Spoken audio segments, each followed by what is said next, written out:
ज्या स्वप्नांना आपण उराशी बाळगून आपल्या मुलाला शाळेत घालतो किंवा पाठवतो,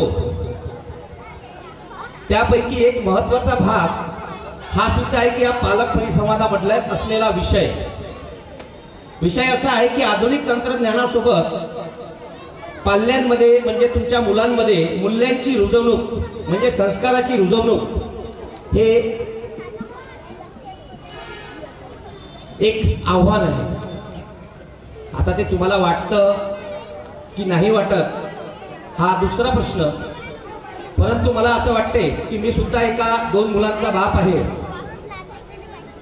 आणि या तंत्रज्ञानासोबत जगताना हे निश्चितच एक आव्हान आहे, हे आपल्याला मान्य करावंच लागेल।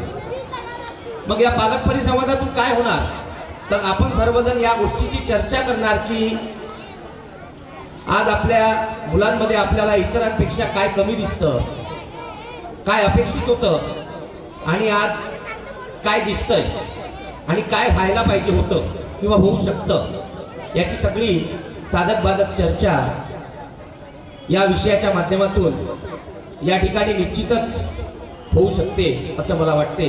आणि त्यानुसार ही नावं पाहता, तुमचा उत्साह पाहता मला असं वाटते की तुम्हाला काय जाऊ दे ना सगळं खड्ड्यामध्ये, काय आहे ते संस्कार मूल्य पुल्य रुजवणूक काही नेणे देणं नाही।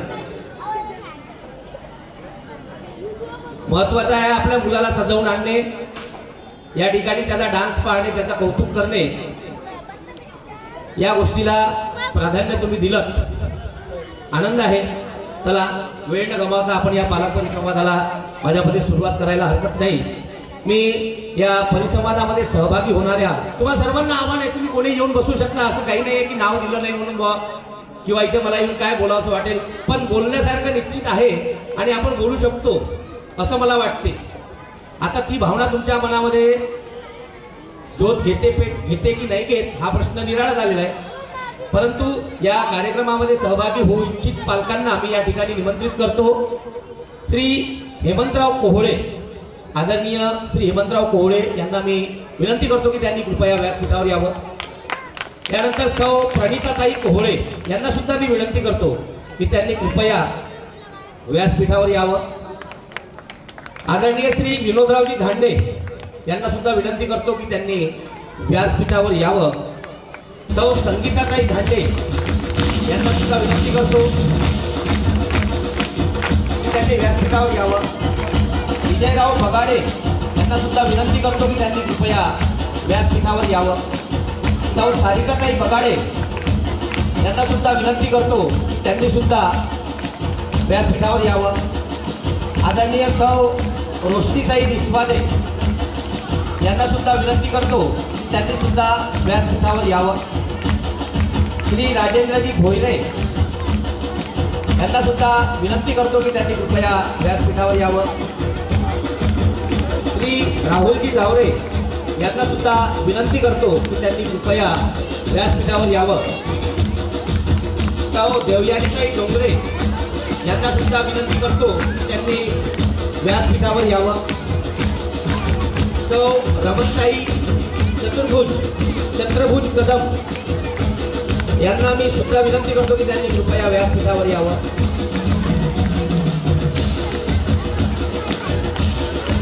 आदरणीय भोक्ती सरांना पण विनंती करतो की त्यांनी कृपया व्यासपीठावर यावं।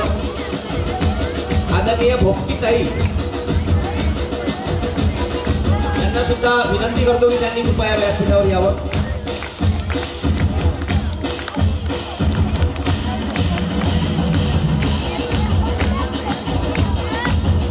आदरणीय सौ मोनालीताई खवले यांना सुद्धा मी विनंती करतो की त्यांनी कृपया व्यासपीठावर यावं।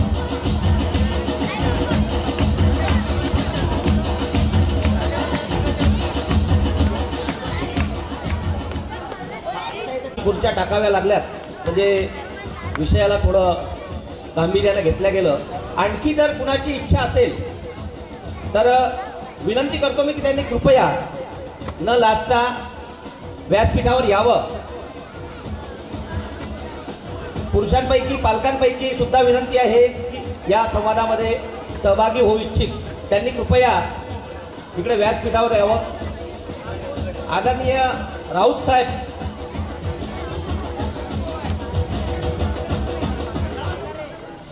लक्षात घेता आणि या पावसामुळे आज या कार्यक्रमाला आपल्याला फार उशीर झालेला आहे. हल्ली हा कार्यक्रम या ठिकाणी संपून जायला हवा होता, परंतु निसर्गाच्या कोपापुढे तुमचंही आणि माझंही काही चाललं नाहीच. त्यामुळे साहजिकतेनं आज या कार्यक्रमाला उशीर झालेला आहे. त्याबद्दल उपस्थित सर्व मान्यवरांची मी दिलगिरी व्यक्त करतो. परंतु प्रसंग असा होता की पूर्ण पेंडॉलमध्ये पाणी साचलेलं होतं, त्यामुळे पर्यायी व्यवस्था आम्हाला हे सगळे बेंचेस वगैरे टाकून करावी लागली आणि त्यामुळे साहजिकच सगळे कार्यक्रम 1-1.5 तास पुढे आता चालले आहेत. तर वेळेचं भान लक्षात घेता चला आपण विषयाला सुरुवात करूया. तर आजच्या या पालक परिसंवादाचा आपला विषय आहे आधुनिक तंत्रज्ञानासोबत पाल्यांमध्ये मूल्यांची रुजवणूक, हे पालकांपुढील एक आव्हान. आज आपण बघतो आहे की 21व्या शतकामध्ये तंत्रज्ञानाने विज्ञानाने खूप भयंकर अफाट अशी प्रगती केलेली आहे आणि या प्रगतीपुढे आपण सगळेजण नतमस्तक आहोत. सर्वांच्या हाती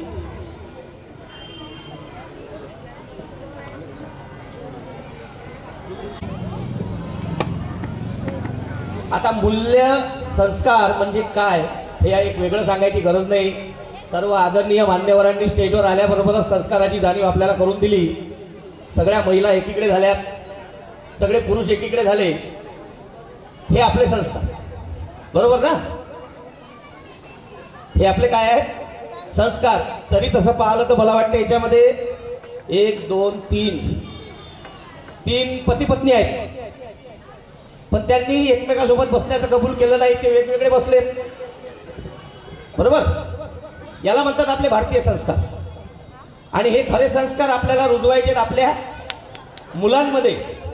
आणि त्याची रुजवणूक करताना आता हल्ली असलेलं हे आधुनिक तंत्रज्ञान आडकाठी करताय का, फायदा करताय का, की काय नुकसान करताय, याची जाणीव आपण सर्वांना आज दररोजच्या जीवनामध्ये झालेली असेल. पूर्वीचे विद्यार्थी घरी आजी आजोबांचा, वडीलधाऱ्या व्यक्तींचा सन्मान करायचे, मान करायचे, आईवडिलांना मान द्यायचे, मोठ्यांना ताई, दादा या गोष्टी सगळं म्हणायचे. पण आता good morning, good afternoon, good night, Jairamji की. सकाळी परत उठलो की आई नाश्ता दे, मग त्याच्यामध्ये आपण वेगवेगळ्या वस्तू सुरू करून दिल्यात. तिथेही आपण आपल्या आई या नात्याने संस्कार विसरलो आहेच, काही शंकाच नाही. मुलांचे डबे आम्ही रोज पाहतो काय, परंतु हा विषय वेगळा.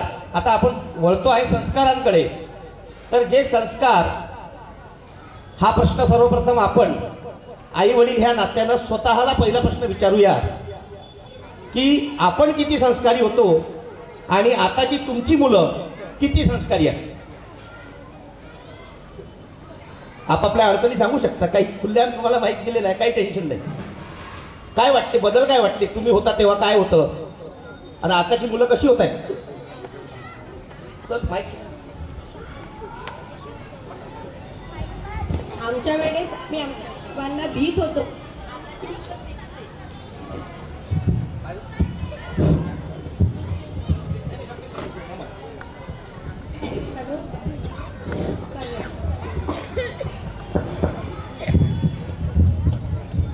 हा म्हणाल ते सांगा ना.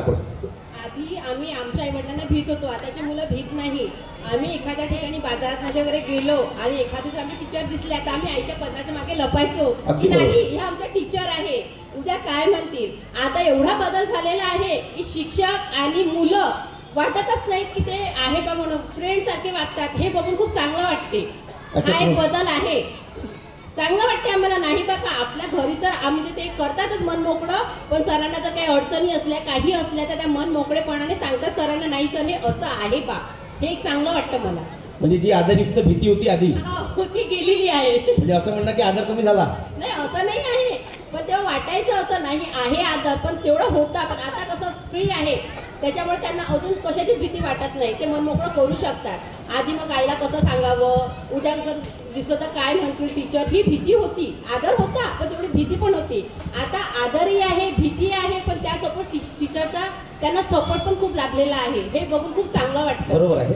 आणि घरी ते सांगतात की नाही आज आमच्या टीचरने असं केलं तसं केलं. आम्ही एखादी गोष्ट सांगायचो, एखादी गोष्ट लपवायचो. आता तसं नाही आहे सर. आता खूप छान वाटतं की नाही बोलतात, आमच्याशी पण संवाद साधतात. धन्यवाद. काय बदल झाला असं वाटतं?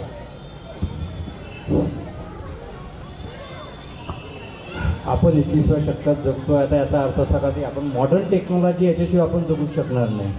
ती आपल्याला मान्य करावीच लागेल, त्याच्याशिवाय आपण जगू शकत नाही. पण काय आहे, मॉडर्न टेक्नॉलॉजी म्हणजे मुलांच्या हाती सगळं आलेलं आहे, आधुनिक तंत्रज्ञान दिलेलं आहे आपण त्याच्या हाती.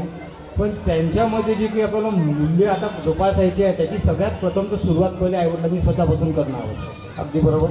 जोपर्यंत आपण हा विचार करतोय की नाही त्यांना टेक्नॉलॉजी द्यायची की नाही द्यायची, दिले हे तर भाग आहे, कारण की दिल्याशिवाय आता पर्याय नाही समोर.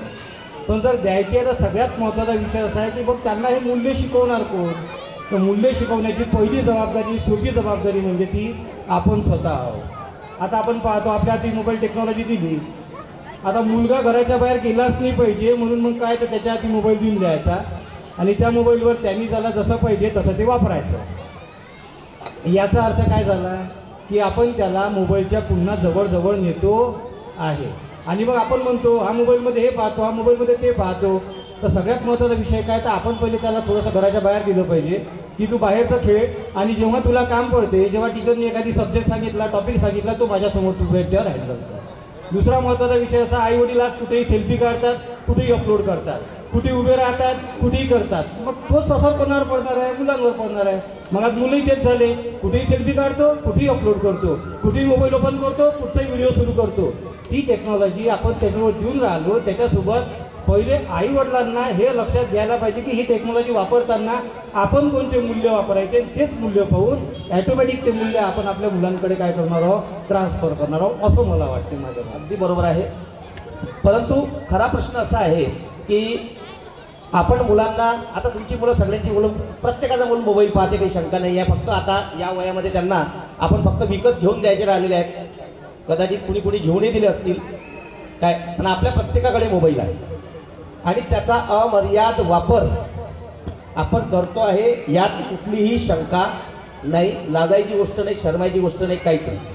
परंतु सुरुवातीच्या काळामध्ये जेव्हा ह्या सगळे गॅजेट्स आपल्याजवळ नव्हते, तेव्हाही मूल्यांची रुजवणूक आपण आपल्या पाल्यांमध्ये करत होतो, त्यांना चांगल्या गोष्टी शिकवत होतो. आता असं म्हटलं जातं की मोबाईलमध्ये सगळं काही आहे, सगळं काही म्हणजे सगळं झालं. मग जे आपण आधी शिकवत होतो ते मुलं मोबाईलमध्ये बघतात का, आणि आपण त्यांना सांगतो का रे बाबा शुभम करोती लाव, ती बघ, पाठ कर? नाही.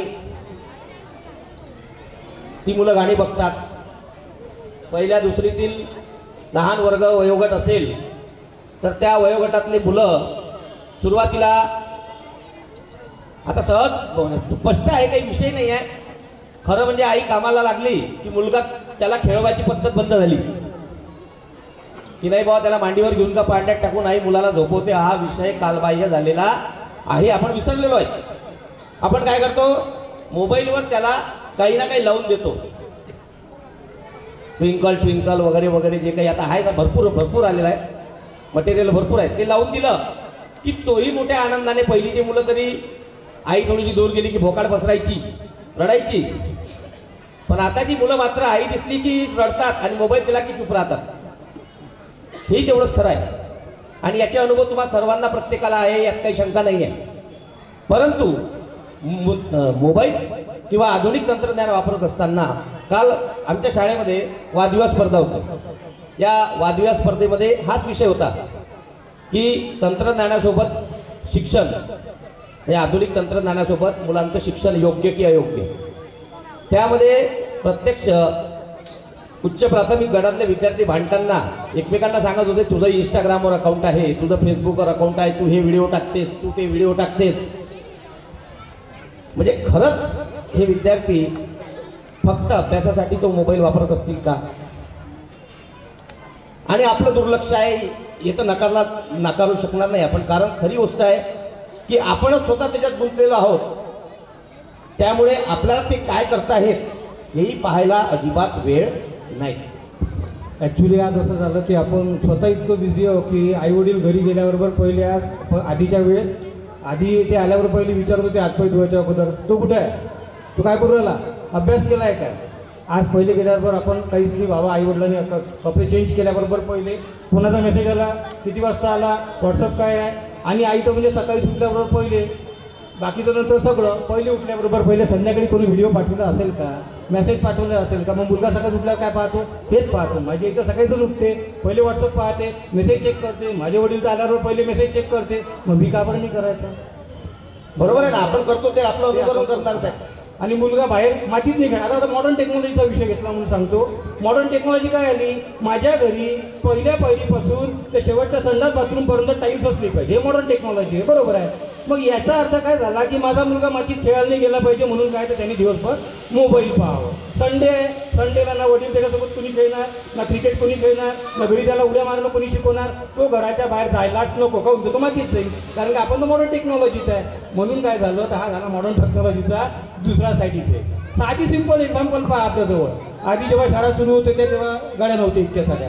मॉडर्न टेक्नॉलॉजी आपण जगायला शिकलो, मग खूप साऱ्या गाड्या आल्या तर काय झालं आता की बुवा मुलाची शाळा 5 वाजता सुटते म्हणून 5 वाजून 5 मिनिटं कमी असताना सगळेजण इथून गाड्यावर उभे राहते. आता जर प्रत्येक पालकांनी हा विचार केला तर की नाही बुवा आपल्या शाळेसमोर गेट तर छोटा आहे, जागा कमी आहे, जर आपण 5 वाजता शाळा सुटल्याच्या ऐवजी 5 वाजून 5 मिनिटांना गेलो तर काय भेटेल, इच्छा थोडासा ट्रॅफिक कमी होईल. म्हणजे काय तर मॉडर्न टेक्नॉलॉजी आपण आपल्या काही जबाबदाऱ्यात विसरून गेलो आहे की मॉडर्न टेक्नॉलॉजीला हँडल कोणत्या पद्धतीने करायला पाहिजे, हा एक सगळ्यात महत्त्वाचा विषय. हँडल कशा प्रकारे. आता तुम्ही बोलता बोलता म्हटलं की आपल्याजवळ खरं तर वेळ नसतो. बरोबर आहे. आजकाल वेळ कुणाजवळच नाही आहे, वेळ कुणाजवळच नाही आहे, तो कुणाजवळ नसतो, तो काढावा लागतो आणि तो आपण काढायसाठी तयार नाही आहे. हे एक चूक आपली मान्य करावी लागणार आहे. पूर्वीच्या काळी ही सगळी आधुनिक साधनं नसताना हाताने शरीर श्रमाने आपल्याला भरपूरशी कामं करावं लागत होती, तरी पण या गोष्टीतूनही वेळ काढून आपण आपल्या मुलाबाळांना संस्कार द्यायचो, शिकवायचो. परंतु आता सगळ्या सुविधा आल्यानंतर वॉशिंग मशीन आली, भांडे घासाची मशीन आली, पोळ्या टाकाची मशीन आली, सगळं झालेलं आहे. अशी कोणती मशीन नाही आहे की जी आली नाही आहे, तुमचे हातपाय दाबून देणारी मशीन आहे. परंतु तरी आपली तक्रार हीच आहे की वेळ नाही. आणि सगळ्यात महत्त्वाची गोष्ट हा जो वेळ आहे ना, हा वेळ आपण त्यांना देऊ शकत नाही. त्यामुळे आपल्यावर कोणती वेळ येईल हेही सांगता येत नाही. मग चूक कुणाची, आपली चूक आहे ना. यामध्ये आपण मुलांना अगोदर काय होतं की सगळेजण सोबत एकत्र जेवायचे रात्रीच्या वेळी. मला तरी आठवतं की माझ्या घरात सगळे आईवडील सोबत जेवण करायचे. जेवण करताना कुठल्या ना कुठल्या गोष्टीवर चर्चा व्हायची. अरे बाबा काय झालं, असं झालं, मी आज इकडे गेलतो तिकडे गेलतो. हे आपण विसरूनच गेलो. आपण घरी आला, मुलगा घरी आला की सगळ्यात पहिले काय होमवर्क दिलं, सरांनी होमवर्क दिलं का, हो हा बस होमवर्क होमवर्क होमवर्क. त्याच्या पाठीमागं असे भिडतो आपण की जसा काही भल्ला मोठा गुन्हा करून आला आहे तो तिकडून, मग त्याचं होमवर्क. मग त्यानं म्हटलं की मी मित्रांसोबत खेळायला जातो. आजकाल तर म्हणतच नाही म्हणा मुलं, मस्त आवडीनं होमवर्क करतात. का करतात माहिती आहे की होमवर्क झाल्याबरोबर माझी आई किंवा बाबा मला मोबाईल खेळायला देणार आहे. बरोबर. मग काय आपण त्याच्यामध्ये संस्कार टाकू शकणार आहे. मग मोबाईल हाती घेतल्यानंतर आपण आपल्या स्वयंपाकाला लागतो. तो मोबाईलमध्ये काय करतो याची माहिती आपल्याला. आजकाल एक टेक्नॉलॉजी एवढी विकसित झालेली आहे, मला वाटते सर आहेत सोबतच आहेत, त्यातले तज्ज्ञ आहेत. आर्टिफिशियल इंटेलिजन्स म्हणून एक कन्सेप्ट आलेला आहे. त्याची एक सौम्य चाचणी सध्या सुरू आहे. त्यामध्ये तुम्ही मोबाईलमध्ये कुठेही असा, फेसबुकवर असा, इंस्टाग्रामवर असा, का व्हॉट्सॲपवर असा किंवा गुगलवर असा, याच्यामध्ये तुम्ही जर एखादी गोष्ट पाहिली त्याच्यावेळी तुम्ही 1-2 क्षण, जसं आपण पाहताना बोटाने वर करतो ना, हे आवडलं नाही, हे आवडलं नाही, अरे कामाचं नाही, कामाचं नाही. पण एखादी गोष्ट अशी आवडल्याबरोबर आपण त्या ठिकाणी स्थिरावतो. 1 सेकंद, 2 सेकंद, 5 सेकंद याची सुद्धा नोंद या संपूर्ण टेक्नॉलॉजीजवळ तुमची घेतली जाते. यानं काय पाहिजे. आणि दर 3 पोस्ट किंवा 4 पोस्टच्या पुढे तत्सम माहिती आणि तत्सम फोटो, तत्सम व्हिडिओ तुम्हाला लगेच तुमच्या समोर येतात. उदाहरण द्यायचं राहिलं तर महिला मंडळांनी आपल्याला ॲमेझॉन, मिशो, फ्लिपकार्ट सगळ्या साईड माहीत आहेत. आजकाल ऑनलाईन खरेदी म्हणजे सुसाट चालू आहे, बिलकुल काही दिसलं. तर तुम्हाला माहिती आहे का, तुम्ही जर मोबाईलवर एखाद्या ॲपमध्ये एखादी घड्याळ किंवा एखादी साडी किंवा एखादा बूट, चप्पल, काहीही कोणतीही वस्तू जर तुम्ही पाहिली तर त्या ठिकाणी ती वस्तू आपल्याला आवडल्याबरोबर आपण तिला पाहतो, मग तिची किंमत पाहतो. किंमत पाहिल्यानंतर आपण म्हणतो नाही राहू दे, महाग आहे, नाही घ्यायची. हे झालं त्यांना माहीत, हे त्यांना माहीत झालं. तो लगेच तुमची ते 700 रुपयाची जर चप्पल असेल किंवा 1000 रुपयाची पैठणी असेल तर तो लगेच पुढच्या पोस्टमध्ये तुम्हाला फक्त पैठण्या आणि चप्पल दाखवायला सुरुवात करतो त्याच. आणि मग पुढे लिहिलेलं असते 75% डिस्काउंट, 25% डिस्काउंट, 75च्या किमतीत मिळेल. मग आपण परत आपली लालच परत आपण पाहतो. पण हे झालं सांगायचं उदाहरण. याच्यामध्ये सांगायचं हे आहे की तुम्हाला तुमच्या सगळ्या गोष्टीची नोंद हे वर बसलेली गुगल माता जी आहे, हे आर्टिफिशियल इंटेलिजन्सनुसार सगळी नोंद त्या ठिकाणी घेतली जाते आणि तुम्हाला तशाच स्वरूपाच्या गोष्टी दाखवायला सुरुवात करते. मग आता पुढे येऊ आपण विद्यार्थ्यांवर. मग विद्यार्थ्यांच्या हाती मोबाईल दिला आणि असं काही नाही आहे की आपल्याला नको असलेले चित्र किंवा नको असलेले व्हिडिओ मोबाईलवर येणार नाही. ते येतातच. आपण आई वडील ह्या नात्यानं पाहिलेले असेल, प्रौढ ह्या नात्यानं पाहिलेले असेल तर तो तुमचा मोबाईल आहे. त्यामुळे त्याला माहित नाही काय मुलगा हँडल करून राहिला, ते व्हिडिओ येणार. सहज आहे. किशोरावस्थेमध्ये असताना किंवा बाल्यावस्थेमध्ये असताना नको त्या गोष्टींकडे आधी नजर जातं, आधी लक्ष जातं. आणि मग हे वरचे बसलेले आहेत ना, ते कल्पनाही करू शकत नाही इतका भयंकर व्याप वाढलेला या गोष्टीचा की मग त्या गोष्टी त्यांना दाखवायला सुरुवात केली जाते. आणि मग मुलं हळूहळू त्या दिशेने वळायला लागतात. मग ते त्यांना आवडायला लागते. मग भीतीपोटी ते आपल्याला सांगत नाही मम्मी मी हे पाहिलं, बाबा मी हे पाहिलं, बाबा मला हे दिसलं. तो त्या गोष्टीची चर्चा तुमच्याशी कधीही करत नाही. आणि मग इथून सगळा खेळ सुरू होतो. मग त्याची जी अभ्यासाची लिंक असते, जी काही संस्कार त्याच्यामध्ये असतात ते बाजूला पडत जातात आणि तो त्याच्या अधीन होत जातो. आणि मग शेवटचे रिझल्ट आपल्याला माहिती आहे काय होतात, कसे होतात. बरं, यासाठी आता आपण या ठिकाणी बसलेले तमाम माझ्या महिला भगिनी मंडळी ज्या आहेत, पुरुषधारी आहेत, वडीलधारी पुरुष आहेत, ही आजच्या युगासमोर किंवा आपल्या पालक या नात्याने आपल्या समोर असलेली सर्वात मोठं आव्हान आहे, हे विसरू नका. आणि या आव्हानाला आपल्याला सामोरं जायचं आहे. तुम्ही हो म्हणा की नाही म्हणा, पण जायचं आहे. कारण आता गरीबातला गरीब असेल, मजूर माणूस जरी असेल तरी त्याच्याकडे अँड्रॉइड मोबाईल आहे आणि 250-300 रुपयाचा डाटा पॅक दर महिन्याला न चुकता तो टाकतो म्हणजे टाकतो. एक परी 8 दिवस तुरीची डाळ नाही यांनी घरी तर चालन, महाग आहे ते, वरण महाग, काय करता मग खाऊ. काय पोराला शाळेचा बूट फाटलेला असेल किंवा एखादं गाईड घेऊन द्यायची असेल, वर्कबुक घेऊन द्यायचं असेल, नोटबुक घेऊन द्यायचं असेल, तीही बाजू आपण बाजूला सारतो. पण डाटा पॅक पहिले भाऊ, नाहीत कसं जमतच नाही ना. एवढ्या महिला मंडळ आपण सगळेजण प्रौढ पुरुष या ठिकाणी बसलेलो आहोत. सर्वांनी प्रामाणिकपणाने एका प्रश्नाचं उत्तर द्या. सकाळी उठल्याबरोबर आपल्या हाती काय?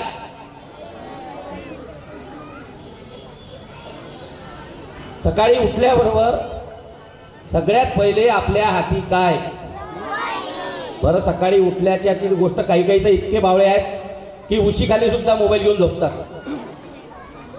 काय. आणि काही इथपर्यंत पोहोचलेले आहेत की उठल्याबरोबर मोबाईल, चहा पिताना मोबाईल, पाणी पिताना मोबाईल, इकडून तंबाखू घोटला तिथेही मोबाईल.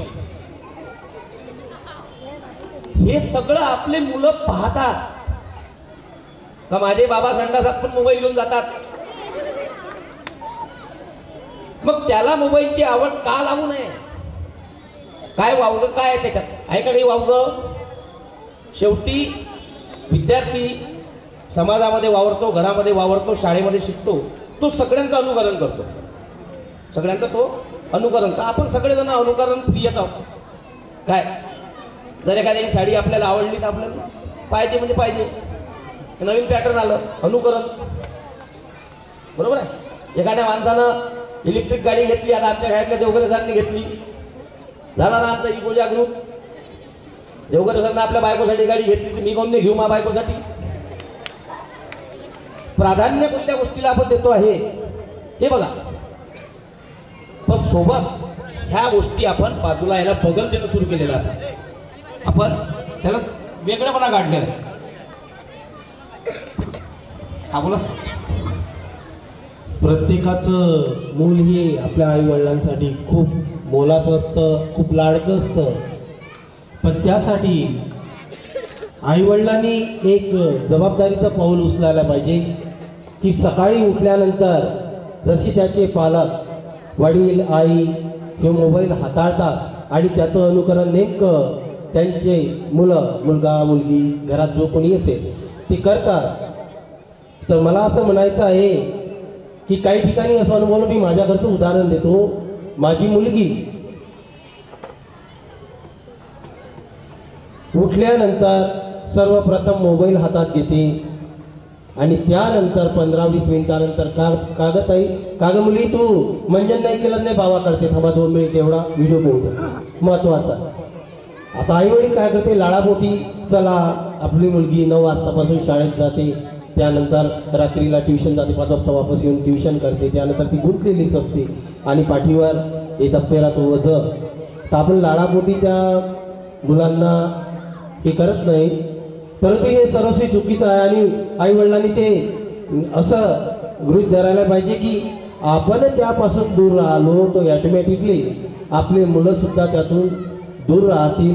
आणि ज्या गोष्टीची गरज आहे, तिला जर एखादा व्हिडिओ घ्यायचा आहे किंवा एखादं चित्र आहे ते जर समजा तिला रंगवायचं आहे किंवा काही अशा चांगल्या कामासाठी तो तिला हाताळायला दिला पाहिजे, मुलगा असो की मुलगी. आणि आईवडिलांनी पण त्याची चांगल्या प्रकारे जपणूक केली पाहिजे. बरोबर, धन्यवाद. चला पुढचा प्रश्न आपल्यासमोर असा आहे की आधुनिक तंत्रज्ञान आपण नाही म्हटलं तरी त्याचे फायदेही आहेत, हे काही नकारता येणार नाही.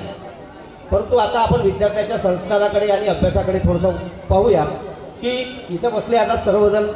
तुम्हाला काय वाटतं की मोबाईलमुळे विद्यार्थ्यांचा अभ्यास होतो का? काय म्हणणं आहे सांगा ना, सांगा. माहीत आहे बोला ना. नाही होत.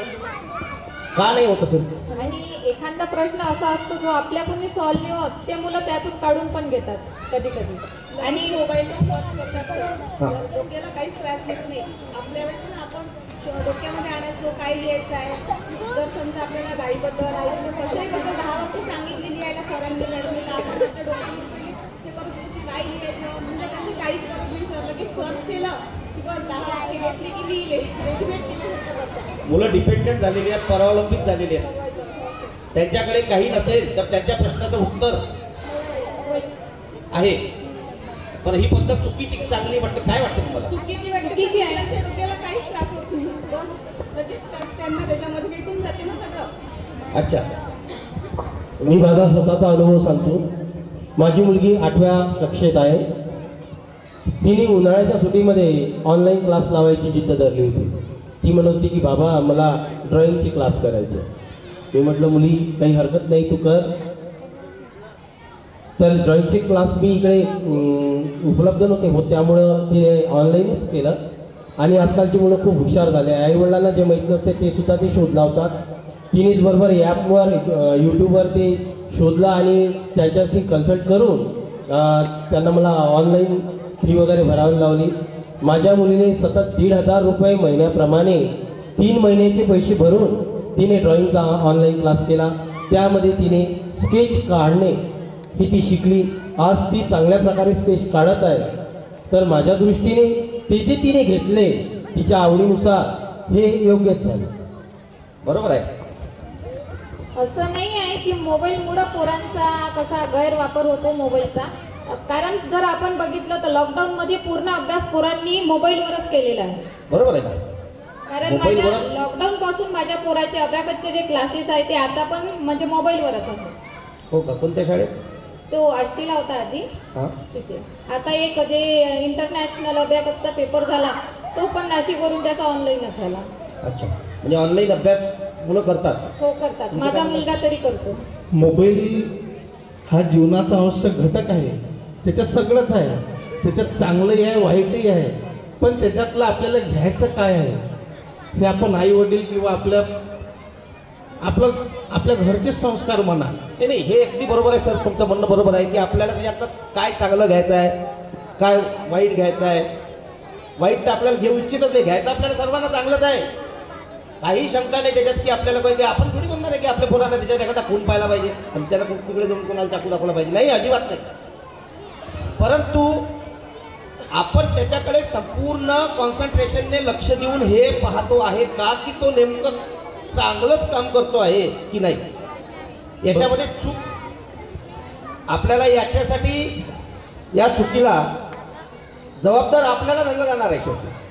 कारण का शेवटी काय आहे, आपल्या मुलाचे जेव्हा काही पुढचे भविष्यामधले त्याचे काही जे काही आपण त्याचे रिझल्ट पाहणार आहोत का त्याचं भवितव्य जे घडणार आहे ते आपल्यालाच दिसणार आहे. परंतु तरीही एवढं हे असूनही आपण त्याला वेळ द्यायला अजिबात तयार नाही. एक खूप मोठी शोकांतिका.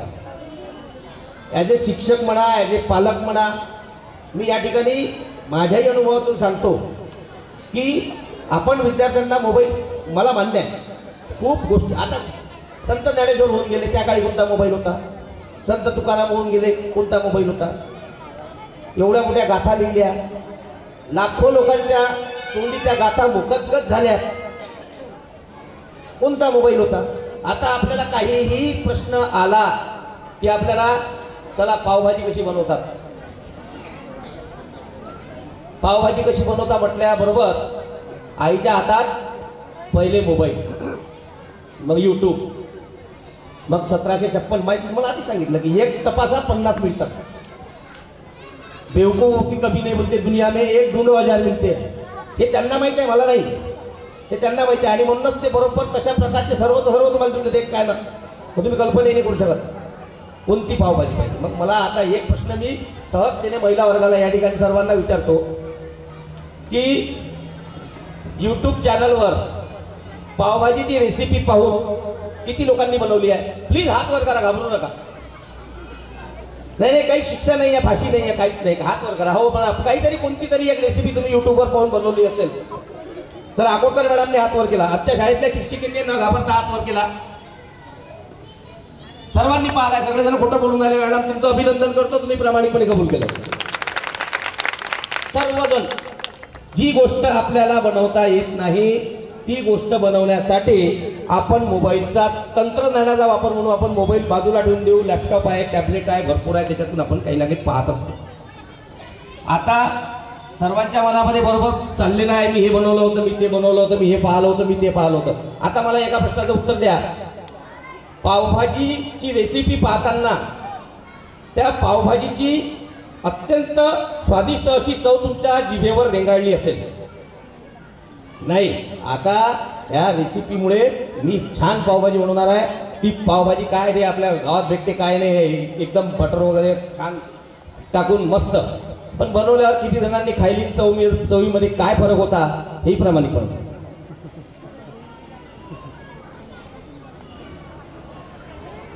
आहे ना मॅडम?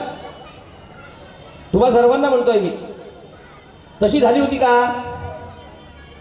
अरे साधं गणित आहे की तो बनवणारा आपल्याला बनवूनच राहिलेला आहे. पावभाजी नाही बनवताय, त्याच्या हातानं तिखट जास्त पडलं, मीठ जास्त पडलं, बटर कमी पडलं, काय पडलं, थोडी खाल्ल्यावर तर मस्त आहे असं तोंड आपल्याला करून दाखवतो ना आपण, समजतो चांगली झाली. मग जशी रेसिपी आपण मोबाईलमध्ये पाहून शिकू शकत नाही, मी सरळ म्हणतो की शिकू शकत नाही. त्या शिकण्यासाठी तुम्हाला फक्त एवढं माहीत असायला पाहिजे की त्याच्यामध्ये घटक कोणते पडतात, परंतु त्या घटकांसोबत बनवताना तुमचा अनुभव, मिठाला चव किती, प्रमाण किती, तिखट किती, कसुरी मेथी किती, पावभाजी मसाला किती टाकला पाहिजे, किती टाकला तर जास्त होईल, किती टाकला तर कमी होईल, हे तुमचे प्रत्यक्ष अनुभव जेव्हा असतात तेव्हाच त्याच्यावरची पाहिलेली रेसिपी तुमची सक्सेस होते, चांगली होते. नाही तर होत नाही. तुम्ही किती काही म्हणत असाल तर खोटी गोष्ट आहे. तसंच हेही आहे. आपण म्हणत चाललो आहे की आपल्या मुलांना मोबाईलमध्ये पाहून शिकता येऊन आलेला आहे, पण त्या शिक्षणाचा उपयोग त्या दृष्टीने तेवढा होतो आहे का जेवढा आपण शाळेत शिकताना शिकलो. प्रत्येक गोष्ट पुस्तकाची पुस्तकं पाठ असायची हो. आजकाल मुलांना आम्हाला शिक्षकांना खूप चांगलं झालेलं आहे. आमचं काम एवढं सोयीचं झालेलं आहे का काही विचारू नका तुम्ही. जर समजा एखादा प्रश्न आहे ना आमच्या जीवावर आलं सरळ, हो कसा रे मूर्ख तू, घरी जाय मोबाईल आहे त्याच्यात प्रश्न टाक उत्तर भेटते, तुला माझ्या डोकं गायले का तर. पण कुठेतरी या गोष्टीला आपल्याला थांबावं लागणार आहे, थांबवावं लागणार आहे. आपण मान्य आहे की आपण आधुनिक तंत्रज्ञानासोबत जगतो आहे, अवश्य जगा, निघालच त्याच्यासाठी आहे, काही प्रॉब्लेम नाही आहे. पूर्वीच्या काळी मरणाचा निरोप यासाठी 3 दिवस लागायचे. समोरच्याची मय्यत होऊन सारा तो राखड फाकड शिजून सारा मोकळं होऊन जायचं आणि तेव्हा माहीत व्हायचं का आमका फलाना गावचा गेला बा.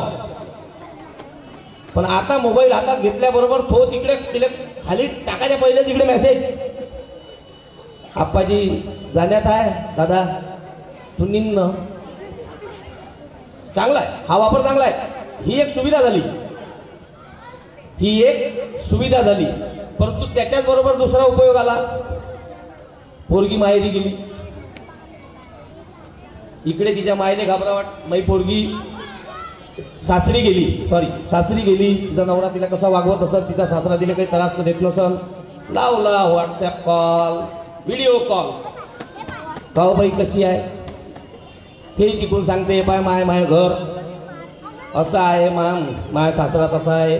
म्हणजे पावलोपावली ज्या गोष्टीसाठी, आणि ह्या गोष्टी खूप चांगल्या होत्या, त्यामुळे संबंधामध्ये दुरावा निर्माण होत नव्हता. पण आता तात्काळ होते, आता तात्काळ होतो. लगेच फोडचिट्टी काय आहे बात फटाफट वाला एकदम कार्यक्रम म्हणजे ठरलाच आहे. हे आपल्यावर होणारे जे दुष्परिणाम आहे असेच दुष्परिणाम मला असं म्हणायचं आहे की विद्यार्थ्यांवरही होत आहेत. त्याचं एक जागतं उदाहरण काल मी शाळेमध्ये प्रत्यक्ष पाहिलं की मुलांनी सांगितलं, एकमेकांना इथून स्टेजवरून सांगत होते, इथं झाले बसले याच्या सारे इंस्टाग्राम अकाउंट आहे, मला माहिती आहे कोणाकोणाचा आयडिया आणि कोणाकोणाचे फोटो आहे, कोणते फोटो टाकते. वा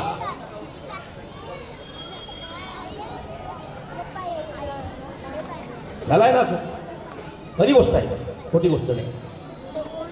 परंतु यासाठी याच्यातून तोडगा आपल्याला कसा काढता येईल, वेळ आपल्याजवळ फार कमी आहे, बोलायसारखं भरपूर आहे, परंतु याच्यातून तोडगा काही निघू शकते का? कोणाजवळ काही संकल्प आहे, कोणाजवळ काही उपाययोजना आहे असेल तर प्लीज तुमचं स्वागत आहे. सर मला असं वाटतं की पहिलं एकत्रित कुटुंब पद्धती होते गावाकडेही आणि सिटीतही, समजा एकत्रित कुटुंब पद्धती जवळ असल्यामुळे मुलांना त्यांना घरातील माणसांचा सहवासला पाहिजे. त्यामुळे मुलांवर आजोबांचे आजींचे म्हणणे ऐकून त्यांच्यावर चांगले संस्कार व्हायचे. ते जास्त आजी आजोबासोबत चांगले राहायचे. मग त्यांच्याकडून ते समजा देवपूजेचे किंवा तुम्ही म्हणतात तसे हे शुभम करोती कल्याणम असे स्तोत्र शिकून ते आजोबाकडूनच घ्यायचे. ते बाहेर फिरायला किंवा गावाकडे शेती वगैरे राहायची, मग मुले त्यांच्यासोबतही राहायचे. त्यामुळे त्यांच्यावर चांगले संस्कार होतात असे माझे तरी म्हणणे आहे. आणि मुलांना शेतीतून समजा त्यांना ज्ञान आहे आधुनिक, चांगले समजा आधुनिक तंत्रज्ञानासोबत तीही चांगलं ज्ञान भेटतं. आणि मी माझे मुलं आताही गावाकडे गेले का पूर्ण शेतात वगैरे इकडे तिकडे खेळू देते, कारण त्यांना तीही माहिती व्हायला पाहिजे. कारण आपण तर नेहमी सिटीत राहतो, त्यामुळे त्यांना तिकडलं काही माहिती नसतं. पण मी असं करते की त्यांना सगळी माहिती करू देते. याला काय म्हणतात बाबा, हे कशामुळे शेतीत कसं लावतात कसं नाही, मग त्याच्यातून मुलांना थोडी माहिती चांगली प्रकारे भेटते. मग त्याच्यावरून ते आपल्यालाही इथे आल्यानंतर प्रश्न विचारतात, मग मी हे कधी करता.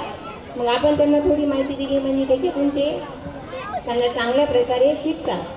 आणि त्यांची ओढ म्हणजे गावाकडे जाण्याची आणि तिथल्या माणसांची आपुलकी त्यांना निर्माण होते असं तरी मला वाटतं. अगदी बरोबर. या आधुनिक तंत्रज्ञानामध्ये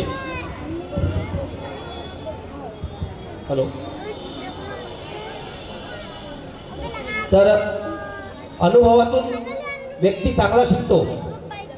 आपल्याला माहिती आहे आता जे उदाहरण झालं की पावभाजीचं किंवा भाजीचं त्याच्यातून पाहून आपण शिकू शकत नाही, तसं प्रॅक्टिकल स्वतः विद्यार्थी केल्याशिवाय शिकू शकत नाही. ते मोबाईलमध्ये पाहून निश्चितच शिकू शकत नाही. ते माहिती घेऊ शकतात, परंतु त्याच्यामध्ये पारंगत जर त्यांना व्हायचं असेल तर त्या अनुभवातून त्याला जावं लागेल. ते अनुभव त्याला प्रत्यक्ष करून पाहावे लागतील, तेव्हाच या गोष्टी सहज साध्य होऊ शकतात. चला असो आपण सर्वजण, कारण वेळेचा फार अभाव आहे आणि याच्याही पेक्षा महत्त्वाचं काम आहे बरं का आपल्याला,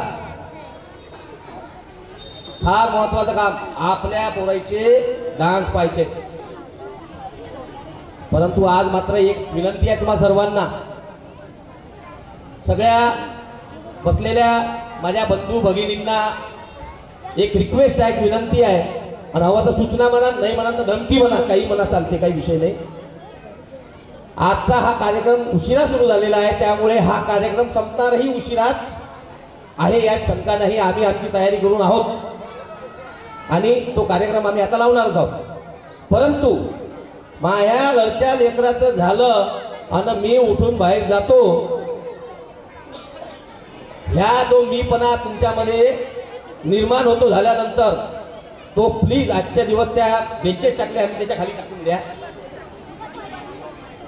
ते बेंचेस ठेवल्यात ना, त्याच्या खाली टाकून द्या. सध्याचा एक दिवस जर टाळला काही फरक पडणार नाही.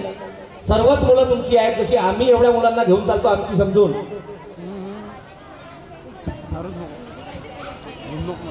आम्ही सर्व मुलांना तुम्ही शाळेत पाठवतो, आम्ही काही भेदभाव करतो का? नाही बा अमक्याचा फल्याण्याचा टमक्याचा नाही, याला लाड करा, याला मारा, असं काही होत नाही. तसंच तुम्ही आजच्या दिवस आमच्या भूमिकेत या आणि सर्वांचं कौतुक करा, उठून मधातून जाऊ नका. आणि त्याच्यासाठी एक ग्रुप डान्स झाला की 50 गायब, दुसरा ग्रुप डान्स झाला की दुसरे 50 गायब, तिसरा झाला की पेंडाल खाली. तिकडून मग 5 वाजता ऑटो व्हॅनवाली येतात, आमचे लेकरं द्या, 5 वाजले, आम्ही काहीच करू शकत नाही. एवढा मोठा पेंडाल, एवढा मोठ्या लग्नासारखी व्यवस्था केली, तुमच्यासाठी केली. तेव्हा हात जोडून विनंती आहे, प्लीज शेवटपर्यंत कार्यक्रम पहा. कल्पना आहे मला, तुम्हाला पण घरी जाऊन स्वयंपाक काय ते करायचं आहे. 1-1.5 रुपयाची राहिला की मरणार नाही. 2 घंटे लेट जेवला तर काही बुवा काही म्हणत नाही, काही काळजी नका करू, पाहिलं जाईल पुढची पुढं. पटलं की नाही? तयार आहात ना? हा, आणि त्याच्यामुळं आजचा निर्णय सर्वांनी मिळून असा घेतलेला आहे की जेवढे काही ग्रुप डान्स आहेत ते सगळ्यात शेवटी होणार. आवाज आला इकडून, पहिला आवाज इकडून झाला, पण तुम्ही हो म्हणा का नाही म्हणा, ग्रुप डान्स शेवटीच होणार आज. आणि प्लीज प्लीज जाऊ नका, कारण बघा तुमच्या मुलाचं कौतुक करायला 50 जण जर होते तर त्यांच्याही मुलाचं कौतुक करायला तुम्ही असायला पाहिजे असं मला वाटते. आणि हे न्यायिक बाजू आहे, त्याच्यामुळे असं करू नका. चला असो, या पालक परिसंवादाला लाभलेल्या सर्व मान्यवर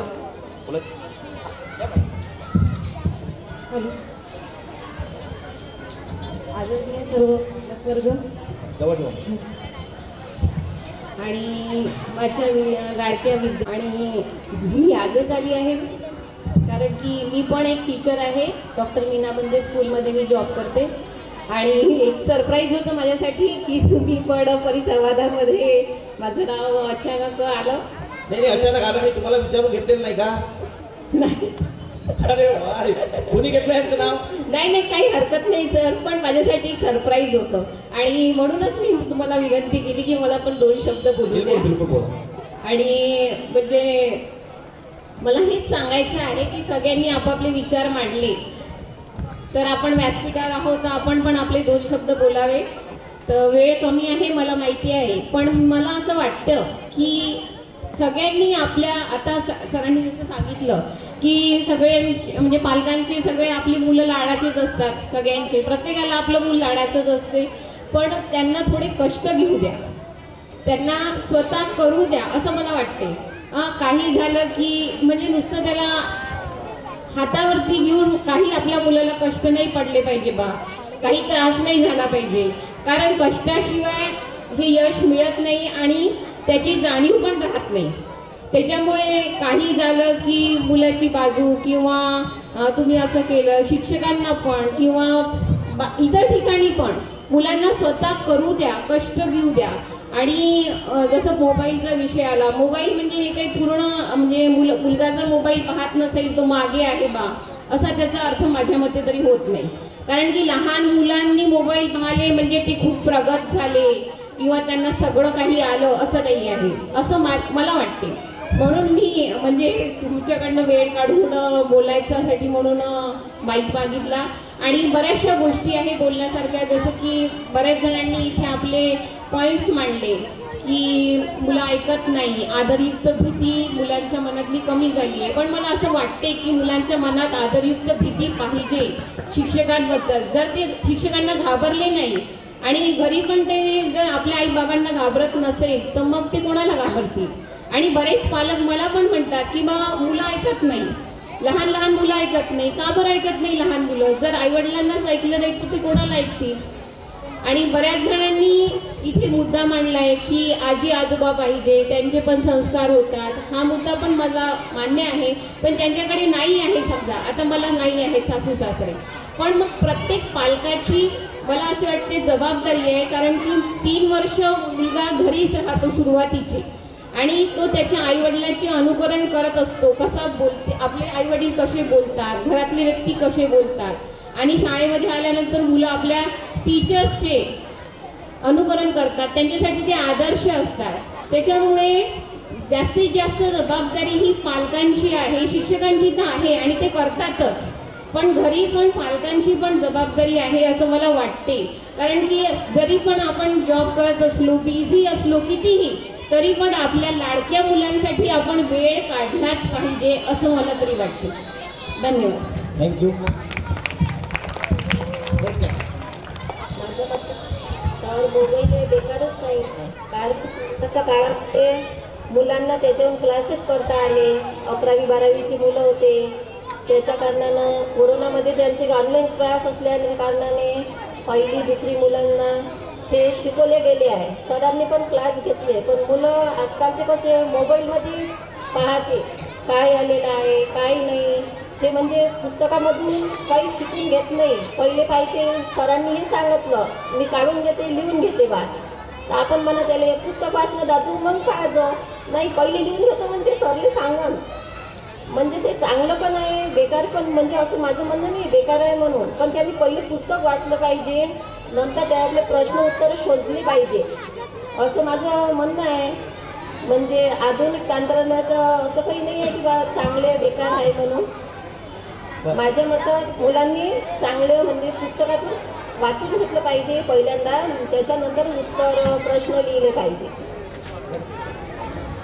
जसं की मग विषय निघाला होता की एकनाथ ज्ञानेश्वर महाराज, संत तुकाराम त्यांच्या वेळेचा जर आपण शिक्षणाचा जर काळ पाहिला त्यावेळेस गुरुकुल परंपरा असायची.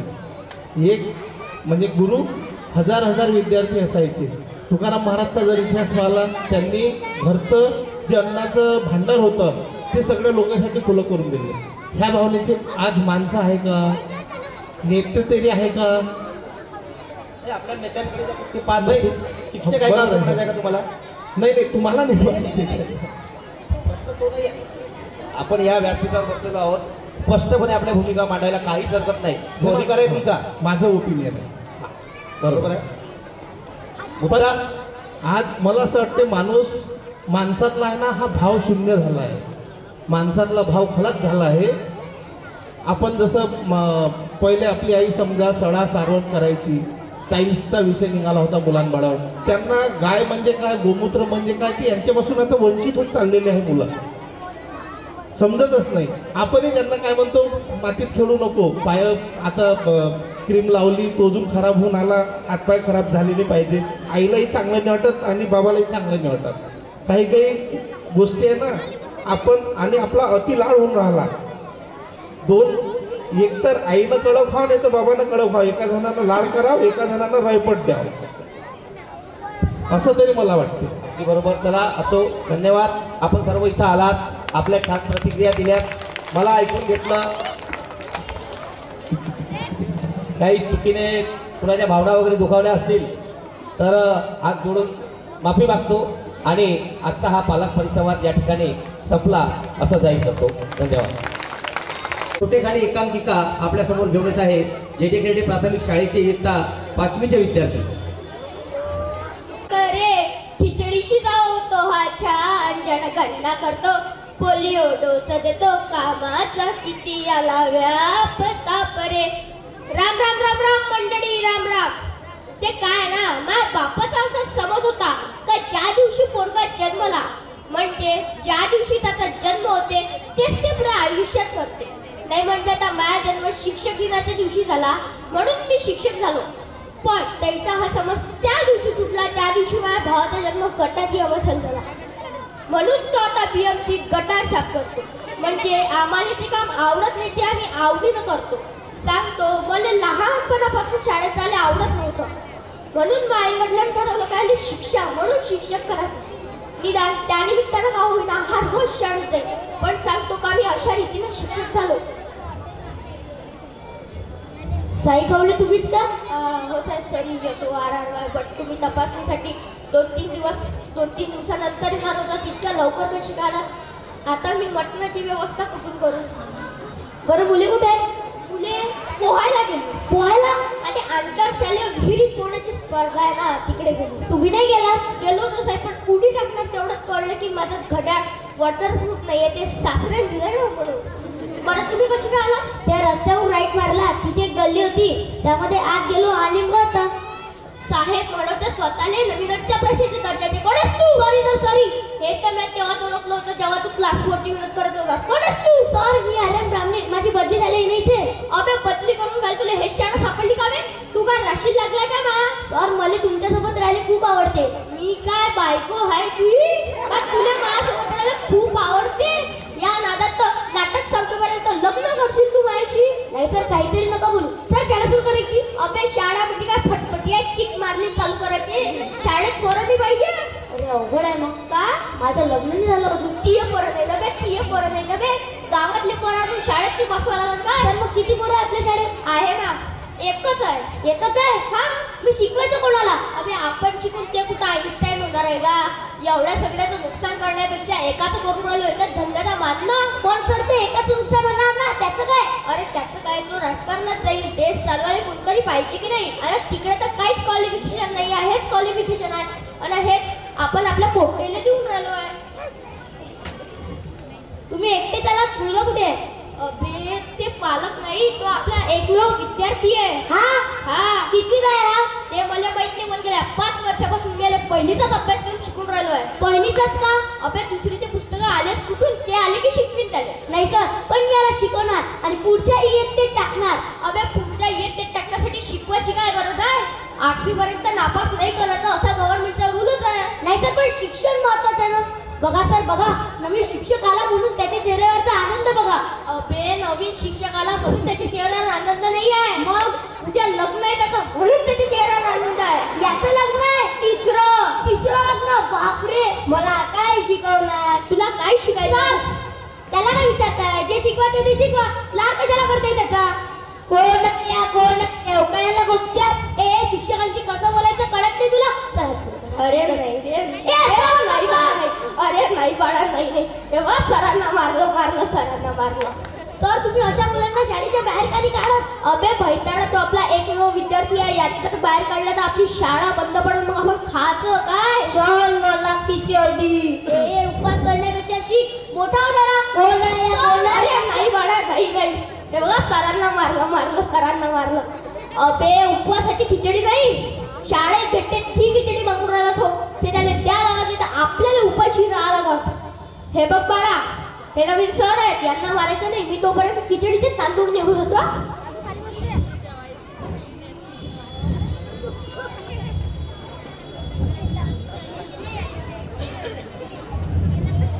सर काय आहे तांदळात? हे काळे तीळ टाकून दिले गव्हर्नमेंटने मुलांच्या सशक्तीकरणासाठी.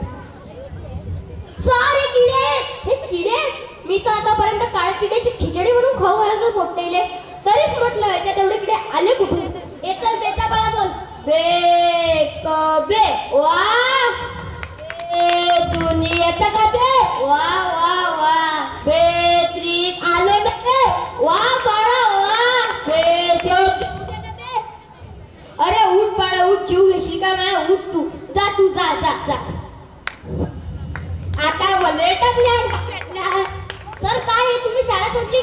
दिवसानंतर आपल्या शाळेची तपासणी आहे, त्यात काय प्रगती दाखवणार आपण? अबे शाळेच्या प्रगतीत पोट्टेची प्रगती थोडी दाखवावी लागते. शाळेची प्रगती दाखवली की झालं. तुला काय काय येते सांग.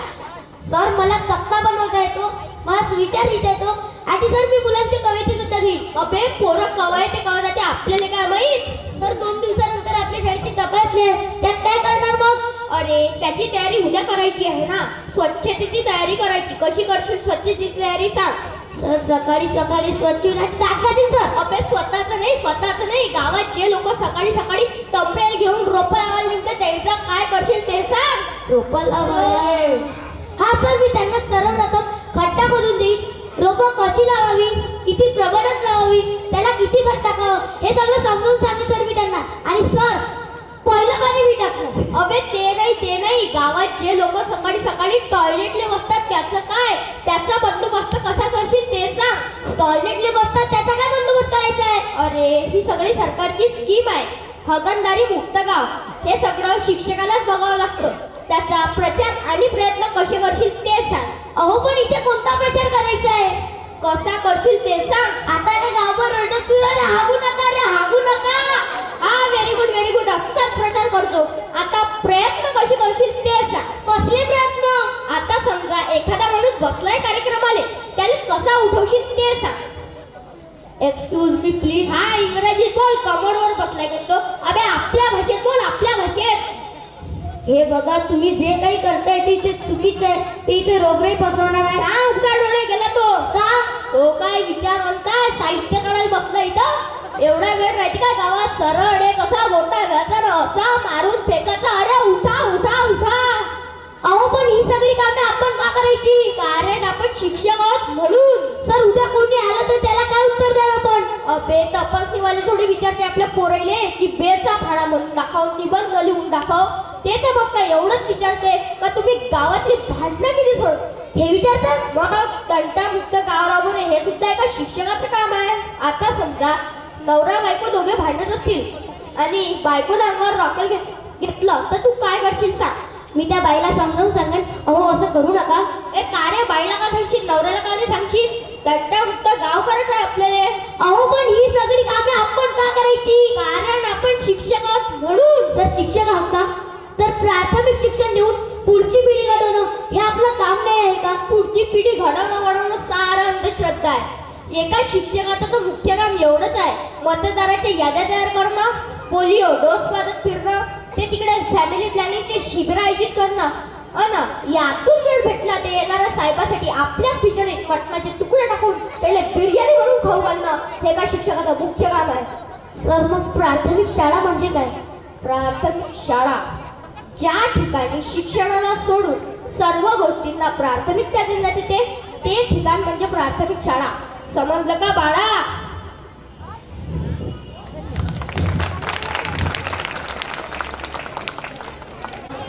उत्कृष्ट असं नाटक या ठिकाणी 5व्या वर्गाच्या विद्यार्थ्यांनी सादर केलं. यानंतर वर्ग 4 अ चे विद्यार्थी आपल्यासमोर नाटक घेऊन येत आहे हास्य जत्रा. विद्यार्थ्यांची हास्य जत्रा आणि त्यानंतर सोलो डान्सच्या विद्यार्थ्यांनी स्टेजच्या मागे येऊन थांबायचे आहे. मी नावं वाचून दाखवते. वेदाश्री नानोटकर, सोहम गायने, समृद्धी रेवडे, सोनाक्षी गणोरकर, वैष्णवी तरुणकर, संजना धुर्वे आणि या विद्यार्थ्यांनी इथे आपलं गाणं आणून द्यायचं आहे.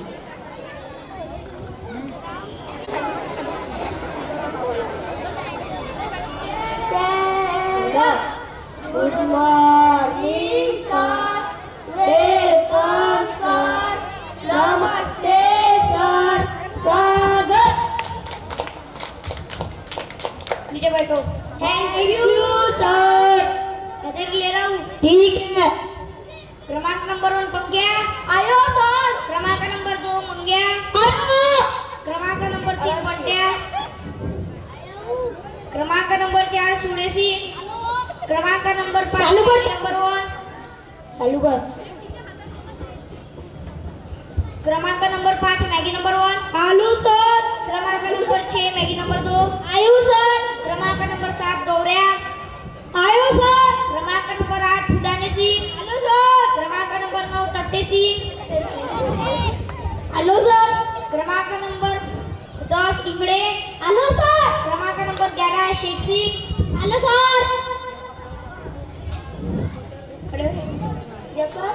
कल मैंने जो होमवर्क दिया था वो दिखा? नहीं किया। क्यों नहीं किया? लाइट नहीं थी। मोमबत्ती जला लेते। माचिस नहीं थी। माचिस कहाँ थी?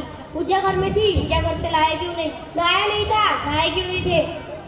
मोटर पानी नहीं था। पानी क्यों नहीं था? मोटर नहीं चल रही थी। मोटर क्यों नहीं चल रही थी? अरे सर कितनी बार बताओ, लाइट नहीं थी। ये बैठ। अरे माना तेरे पास 2 रोटी है और तूने 2 रोटी खा ली तो तेरे पास क्या बचा? सब्जी बची सर।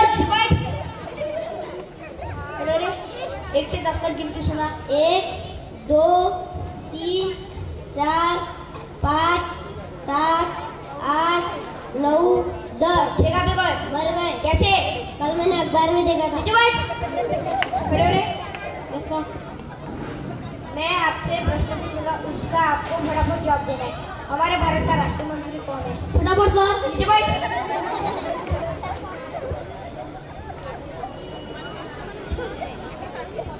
मैं जैसा बोलूंगा वैसा बोलना। दिल्ली में कुतुब मीनार है। दिल्ली में कुतुब मीनार है।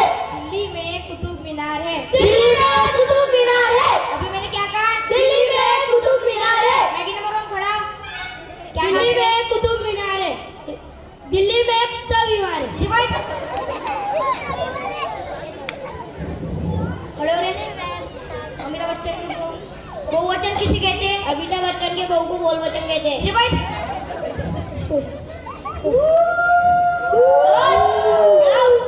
आप क्यों कर रहा है? मुर्गाबान। पुष्पा पुष्पराज में झुकेंगे नहीं साला। अब ऐसा वैसा चलेगा? रास्ते पे अगर 500 का नोट गिरा हुआ रहेगा, पुष्पा का बाप भी झुकेगा साला। नीचे बैठ।